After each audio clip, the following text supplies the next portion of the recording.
네, 오늘 말씀은 마가복음 16번째 시간을 저희가 함께 하고 있습니다. 6장 1절에서 13절의 말씀을 가지고 함께 은혜를 나누기를 바랍니다. 여러분은 고향하면 어떤 이미지가 떠오르십니까? 어린 시절에 친구들과 뛰놀았던 학교, 어머님이 해주시던 음식, 작았지만 단란했던 가족이 있던 집, 아마 이런 것들이 떠오르시는 분이 있으실 것입니다.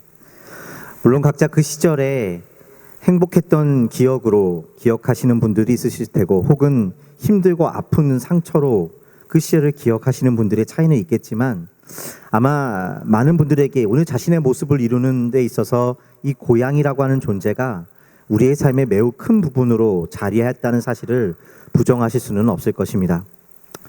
그래서 우리는 가끔 그 기억을 찾아 고향을 방문해 보고, 그리고 거기에서 우리의 삶이 어떻게 이어져 왔는지를 발견해 보기도 합니다. 가끔 그런 추억이 깃든 고향에 들어가 보면 우리를 당황스럽게 할 때가 있는 것이 있습니다. 왜냐하면 너무나 모든 것이 변해 있어서 머릿속에 담겨 있는 그 추억 속의 그 모습을 찾을 수가 없을 때입니다. 사실 고향이란 장소라기보다 우리 안에 담겨 있는 그 시간과 그 사람들이라는 사실을 말해주는 것이기도 할 것입니다. 그 시간과 그 시간 속 공간 안에 있던 이들의 관계가 바로 우리의 고향이라고 불리는 것이라는 것이죠. 오늘 말씀은 예수님께서 그동안 사역하셨던 가버나움을 떠나셔서 이제 제자들과 더불어 바로 그 고향 나사렛을 방문하셨을 때의 사건을 보여주고 있습니다. 예수님과 제자들은 가버나움에서 그러하셨던 것처럼 고향 나사렛에서 안식일이 되자 회당에 들어가셔서 하나님의 말씀을 가르치시기 시작하셨습니다. 그런데 가버나움과 달리 예수님의 고향 사람들은 예수님을 배척하고 있는 모습을 보이게 됩니다.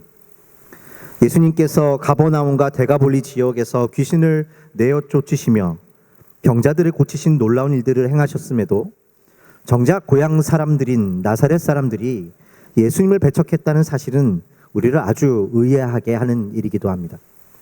어째서 그들은 예수님을 거절하고 있는 것일까요? 오늘 말씀은 언뜻 그들이 예수님을 거절하고 있는 이유가 예수님의 배경과 출신을 누구보다도 그들이 잘 알고 있었기 때문에, 그렇기 때문에 예수님을 거절하고 있는 것처럼 나타납니다. 예수님의 말씀을 듣고 그들이 하고 있는 말을 살펴보면 그들의 생각에는 특별하지 않고 보잘것없는 배경을 지닌 예수를 하나님의 아들로 인정하지 못하는 것은 어찌 보면 당연한 것이라고 생각되어질 것입니다. 그래서 예수님은 오늘 말씀에 선지자가 자기 고향과 자기 친척과 자기 집 외에서는 존경을 받지 못함이 없다라고 그들의 그러한 편견을 지적하고 계신 것처럼 보인다는 것입니다.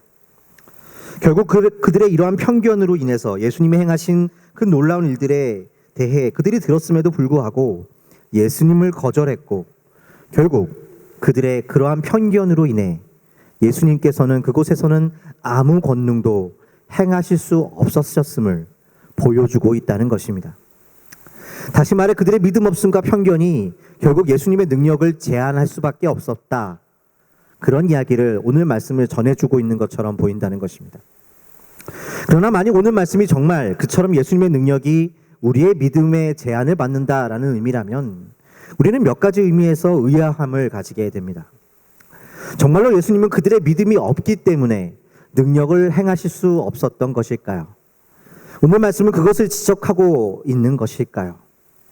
문제는 우리가 계속해서 살펴본 말씀에서 확인했던 것과 같이 예수님은 믿음이 없어 풍랑의 바다 가운데서도 두려워 떨던 제자들 앞에서도 능력을 행하셨던 분이셨고, 심지어 믿음하고는 아무런 상관이 없었던 이방인들이 살던 데가볼리에서조차 군대 귀신의 매인자를 고치시기도 하셨다는 사실입니다. 그렇다면 오늘 말씀에서 고향 사람들로부터 예수님이 거절받고 계시다는 것과 예수님께서 그곳에서 아무 능력도 행하시지 못했다라는 것은 무엇을 말해주고 있는 것일까요? 우리는 먼저 나사렛 사람들이 정확히 무엇을 거절하고 있는지를 자세히 살펴볼 필요가 있습니다. 오늘 말씀을 가만히 살펴보면 그들이 예수님을 처음부터 무시하거나 거절하는 것처럼은 보이지 않았음을 알 수가 있습니다. 도리어 예수님의 말씀에 대해 놀랍다라는 반응을 보이기까지 한 것입니다. 마가복음 6장 2절에서 3절 말씀을 제가 다시 읽겠습니다. 안식일이 되어 회당에서 가르치시니 많은 사람이 듣고 놀라 이르되 이 사람이 어디서 이런 것을 얻었느냐? 이 사람이 받은 지혜와 그 손으로 이루어지는 것은 이런 권능이 어찌 됨이냐? 이 사람이 마리아의 아들 목수가 아니냐? 야고보와 요셉과 유다와 시몬의 형제가 아니냐? 그 누이들이 우리와 함께 여기 있지 아니하냐 하고 예수를 배척한지라. 예수님께서 회당에서 말씀을 전하시자 그곳에 있었던 많은 예수님의 고향 사람들이 그 말씀을 듣고 놀라서 말하기 시작했다는 것입니다. 그들도 예수님의 말씀 가운데 있는 그 지혜에 놀랐다는 것이고, 또한 이미 바로 옆에 위치한 대도시 그 가버나움에서 예수님께서 어떠한 일들을 행하셨는지에 대해서 많은 이야기를 듣고 있었기 때문에 그들의 이 말을 통해 그들이 얼마나 그 예수님에 대한 기대를 가지고 있었는지를 살펴볼 수 있는 것입니다. 다시 말하면 그들이 배척하고 있는 것은 예수님의 말씀과 능력이 아니었다라는 것입니다. 어찌 보면 그들이 이미 회당에서 예수님의 말씀을 듣고 있었다는 사실은 이미 예수님의 행하신 소문을 그들이 들었고 그 기대 속에서 회당에서 말씀을 들었다는 것을 보여주고 있는 것이기도 한 것입니다. 실제로 이때 일을 기록하고 있는 누가복음의 기록에 보면 당시 회당에 있던 자들의 태도에 대해 다음과 같은 말로 기록하고 있는 것을 보게 됩니다. 누가복음 4장 20절의 말씀입니다. 책을 덮어 그 맡은 자에게 주시고 앉으시니 회당에 있는 자들이 다 주목하여 보더라. 그들이 예수님을 주목해서 보았다라는 이 말은 그들이 예수님에 대한 소문을 이미 들었고 기대를 하고 있었다는 사실을 더욱더 분명하게 보여주는 것일 것입니다. 그곳에 모인 자들은 사실 예수님의 말씀에 놀라고 또한 그를 기대하고 있었음을 말해주고 있는 것입니다. 다시 말해 단지 그들이 예수님의 어떤 출생 배경 때문에 무조건 여기서 예수님을 무시하거나 거절한 편견에 사로잡힌 사람들만은 아니라는 것을 보여주는 것이고, 이 말씀 또한 너희도 그러한 편견에 사로잡힌 자가 되지 말아라 라는 말로 말씀을 전해주기 위해서 기록된 것은 아니라는 것입니다. 그러나 그럼에도 불구하고 마가는 이 말씀에서 아주 명확하게 그들이 예수님을 결국 배척했다라는 말로 이 말씀을 마치고 있는 것을 보게 됩니다. 만일 그들이 배척한 것이 예수님의 배경이 아니었다면 그들이 거절하고 있는 것, 배척했다고 하는 것은 무엇을 말하는 것일까요? 왜 마가는 나사렛 사람들이 예수님의 말씀과 능력을 인정했음에도 불구하고 그들이 예수를 거절했다라고 말하고 있느냐라는 것입니다. 이 질문에 대한 답을 얻기 위해 우리는 이날 회당에서 이루어진 일에 대해 조금 더 깊이 살펴볼 필요가 있습니다. 누가복음 4장 16절에서부터 24절의 말씀을 보면 오늘 우리가 읽은 사건에 대해 그날 예수님의 고향 나사렛 회당에서 대체 무슨 일이 일어났는지에 대해 누가가 조금 더 자세히 기록하고 있는 것을 볼 수가 있습니다. 누가복음 4장 16절에서 24절의 말씀을 제가 읽겠습니다. 예수께서 그 자라나신 곳 나사렛에 이르러 안식일에 늘 하시던 대로 회당에 들어가사 성경을 읽으려고 서심해 선지자 이사야의 글을 들이거늘 책을 펴서 이렇게 기록된 데를 찾으시니 곧 주의 성령이 내게 임하셨으니 이는 가난한 자에게 복음을 전하게 하시려고 내게 기름을 부으시고 나를 보내사 포로된 자에게 자유를 눈먼 자에게 다시 보게 함을 전파하며 눌린 자를 자유롭게 하며 주의 은혜의 해를 전파하게 하려 하심이라 하였더라. 책을 덮어 그 말을 그 맡은 자에게 주시고 앉으시니 회당에 있는 자들이 다 주목하여 보더라. 이에 예수께서 그들에게 말씀하시되 이 글이 오늘 너희 귀에 응하였느니라 하시니 그들이 다 그를 증언하고 그 입으로 나오는 바 은혜로운 말을 놀랍게 여겨 이르되 이 사람이 요셉의 아들이 아니냐. 예수께서 그들에게 이르시되 너희가 반드시 의사야 너 자신을 고치라 하는 속담을 인용하여 내게 말하기를 우리가 들은 바 가버나움에서 행한 일을 내 고향 여기서도 행하라 하리라. 또 이르시되 내가 진실로 너희에게 이르노니 선지자가 고향에서는 환영을 받는 자가 없느니라. 여기에 보면 마가복음에서는 기록되어지지 않는 그날의 모습이 기록되어져 있습니다. 먼저 예수님은 회당에서 이사야의 말씀을 읽으셨습니다. 그 말씀의 내용은 주의 은혜의 해가 이스라엘 가운데 이르게 될 때에 하나님께서 이루실 약속과 그 권능에 대한 예언의 말씀이었습니다. 선지자 이사야는 주님께서 약속하신 그 은혜의 때가 이르면 성령이 임하시고 기름 부음 곧 권능이 임하게 될 것인데, 그 권능이란 가난한 자들이 복음을 듣게 되는 것이라고 말하는 것입니다. 그리고 그 복음이란 지금 포로된 자들과 갇힌 자들이 자유케 되며, 눈먼 자들이 보게 되며, 오랜 눌림 가운데 있는 자들도 일어나게 됨을 말하고 있다는 것입니다. 이는 사실 하나님을 섬기면서도 세상 속에서 계속해서 가난한 자처럼, 힘없는 자들처럼 힘 있는 자들의 포로가 되고 눈멀고 눌려 있었던 그러한 억울한 인생을 살아야 했던 이 하나님의 백성 이스라엘, 그들의 상태를 말해주는 것이고, 그들이 이제는 힘을 가져서 이제 더 이상 그러한 고통을 받지 않는 일이 이 메시아가 오심으로 이루어질 것이라고 하는 의미로 해석되어질 수 있을 것입니다. 예수님은 그곳에 앉아있던 고향 사람들에게 선지자 이사야가 말한 바 이 일이 바로 자신 가운데 자신이 오심으로 일어나고 있음을 말씀하십니다. 누가는 이때 이 말씀을 듣고 있었던 그곳에 있던 나사렛 사람들이 예수님의 말씀이 얼마나 은혜로웠는지를 증언했다고 이야기합니다. 그들은 하나님의 말씀을, 이 예수님의 말씀을 은혜롭게 들었던 것이고 그것을 인정했던 것입니다.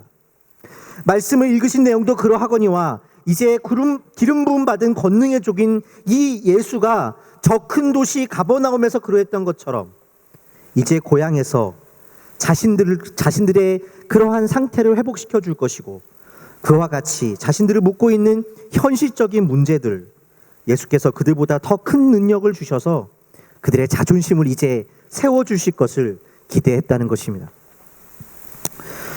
23절의 말씀에 예수님은 기대에 들떠있는 그들에게 갑자기 찬물을 끼얹듯 말씀하신 내용이 있음을 보게 됩니다.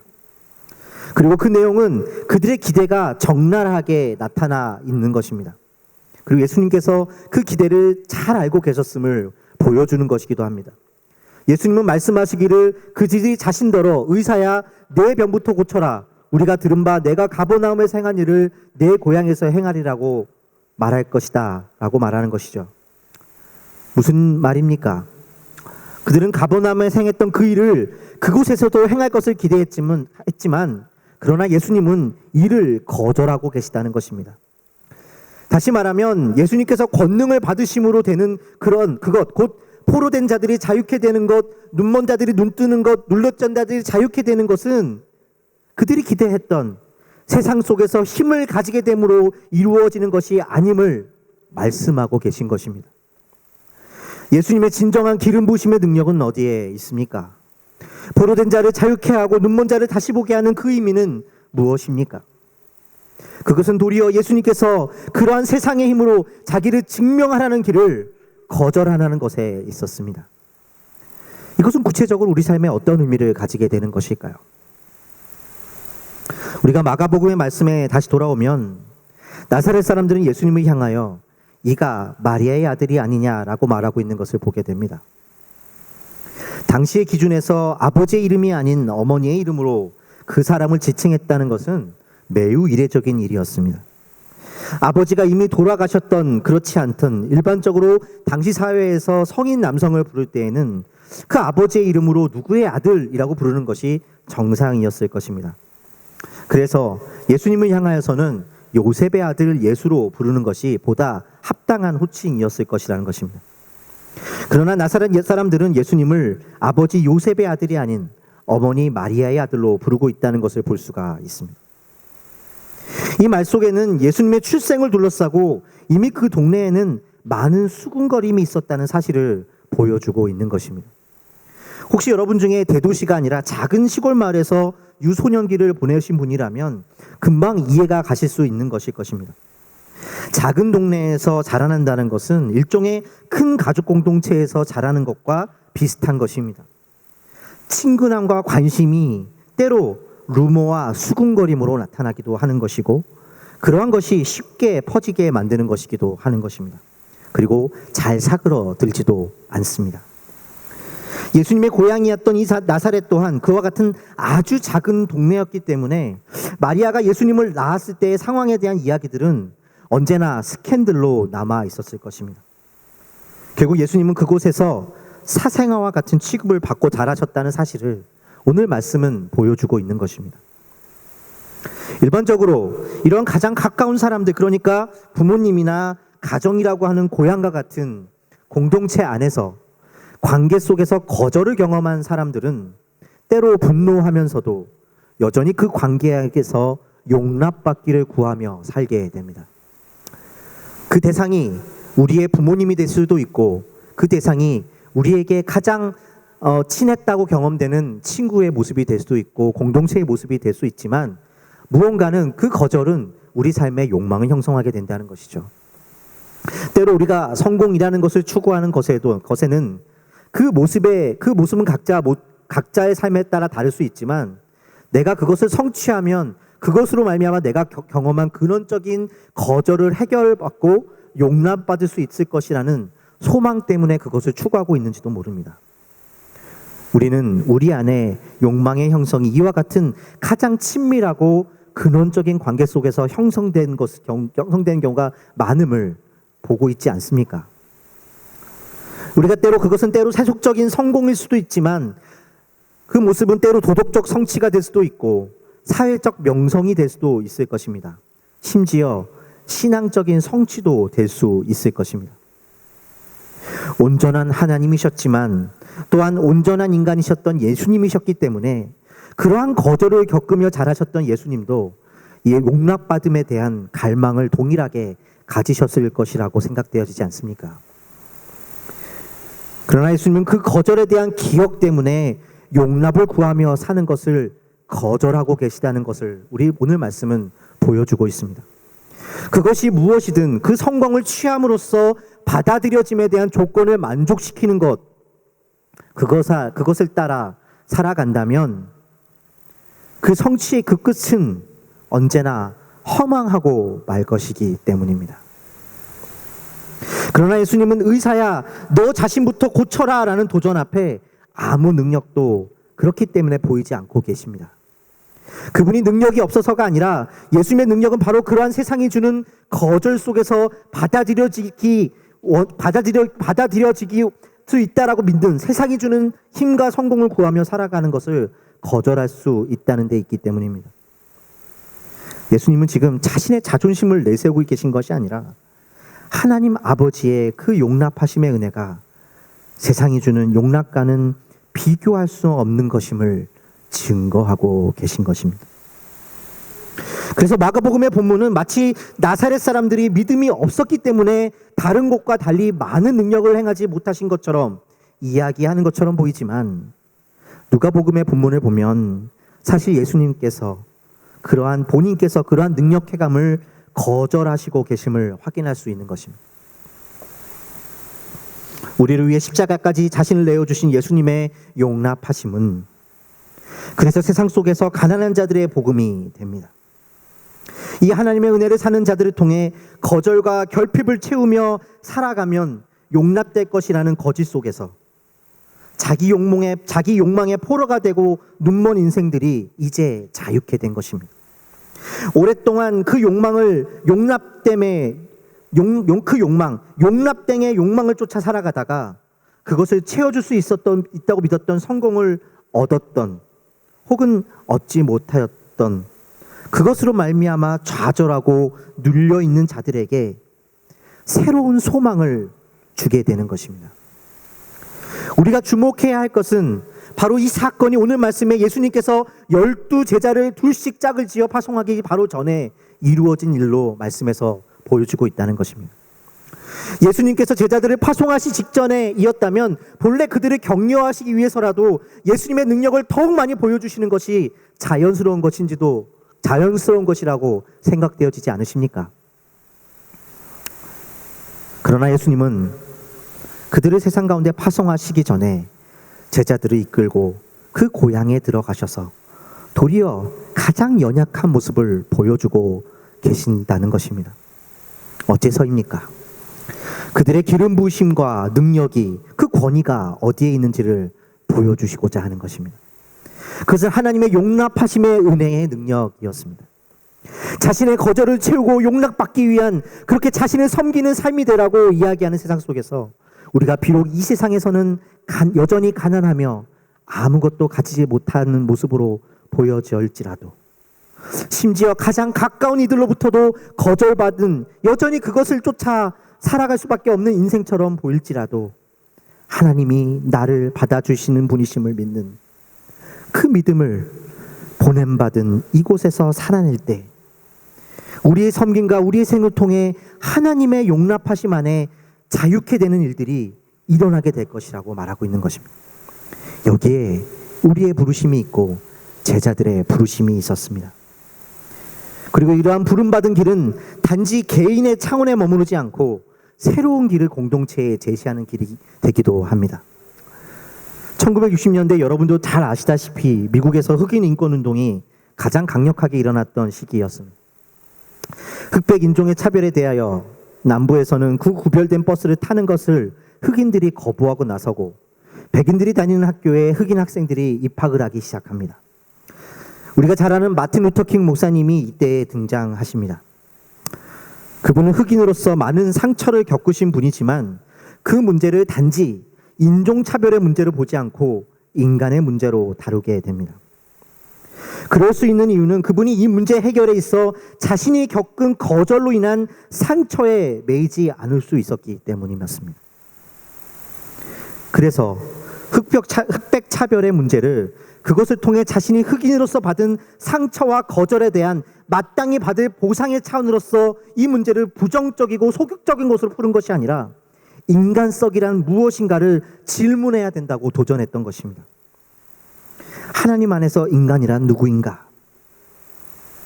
이 질문은 상처로 인한 미움과 복수의 싸움이 아니라 보다 높은 차원의 가치에 대해서 단지 백인들 한편만이 아니라 모두의 순종이 필요함을 이야기하게 되었고, 그것은 공동체의 새로운 비전과 길을 제시하게 된 것입니다.